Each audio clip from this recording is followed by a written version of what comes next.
wabarakatuh.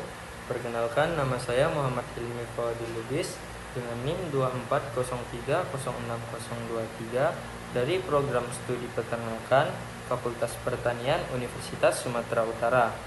Pada video kali ini, saya akan menjelaskan beberapa proses penting dalam biokimia yang berkaitan dengan metabolisme protein.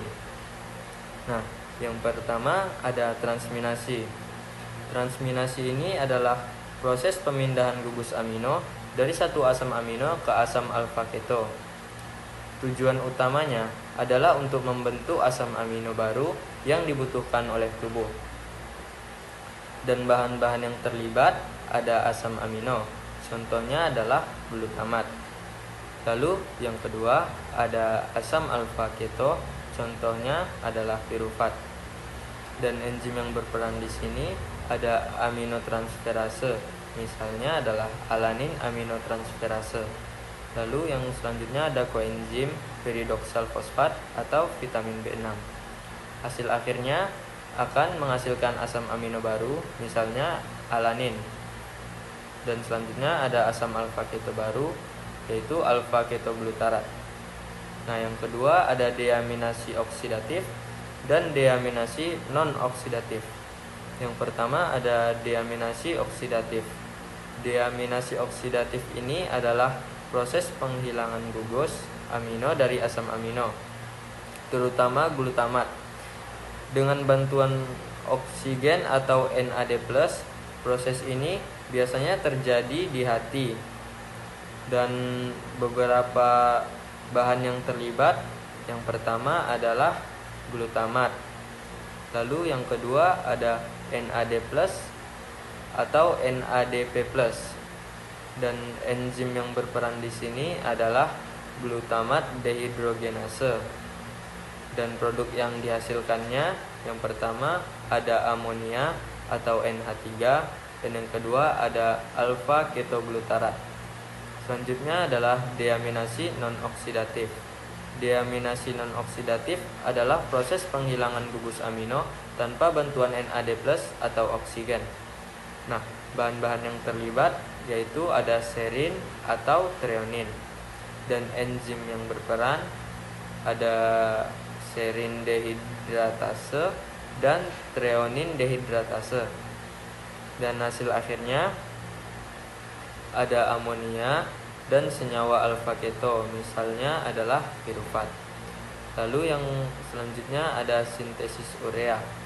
Sintesis urea terjadi di hati dan berfungsi untuk membuang kelebihan amonia yang bersifat racun. Proses ini dikenal juga sebagai siklus urea atau siklus ornitin. Dan bahan-bahan yang terlibat, yang pertama ada amonia atau NH3. Yang kedua ada CO2. Yang ketiga ada aspartat. Nah, enzim yang terlibat di sini ada karbamoil fosfat sintetase dan argininosuksinat liase dan arginase. Nah, hasil akhirnya ada urea dan ornitin. Selanjutnya adalah sintesis asam amino.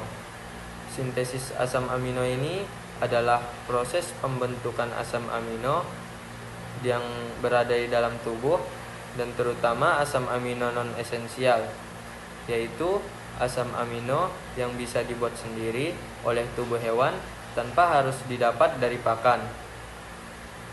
Nah, bahan-bahan yang terlibat di sini ada asam alfa keto, misalnya pirufat, dan gugus amino dari glutamat. Dan enzim yang bekerja di sini ada aminotransferase, dan dia menghasilkan asam amino non esensial seperti alanin dan alfa ketoglutarat. Selanjutnya yang terakhir ada sintesis heme. Sintesis heme ini adalah bagian penting dari hemoglobin yang berfungsi mengangkut oksigen dalam darah. Sintesis heme berlangsung di hati dan sumsum tulang. Dan bahan-bahan yang terlibat di sintesis heme ini ada glisin, dan enzim